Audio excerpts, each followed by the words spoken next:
This recipe shall commence in 5, 4, 3, 2. This is a creamy zucchini and corn soup. Super healthy, super fast, very, very easy. Chop up some zucchini in whatever size you like. Big chunks, small chunks, seriously, size does not matter in this recipe. Chop up the onion with the same indication, doesn't matter how big it is or how small.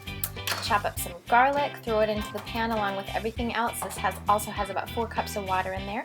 Then you're going to add your fresh herbs. So I have basil, thyme, and then I just scrape down that little stem to get the thyme off of there, and some oregano.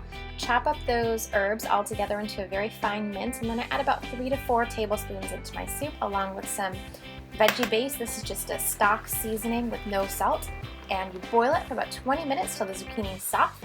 Add it to your blender, and you're just going to blend in batches until the whole soup is the consistency that you like. I like it pretty chunky.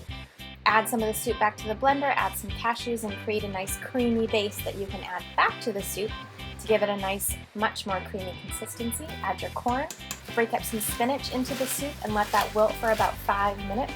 Your soup is done. You can season it with some pepper, and if you want a little bit more heartiness to the soup, you can just add some canned beans after you've rinsed them. Make sure there's no salt though. Ready to go.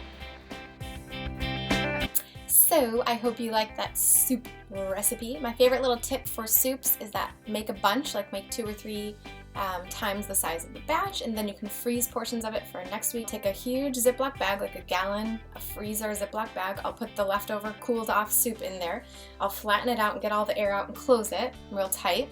Then I'll lay it onto a cookie sheet, flatten it all out, freeze it just like that so it makes like a long brick like that, and you've got like a nice size, easy to store into your freezer brick, and you can just pile them up like that in your freezer.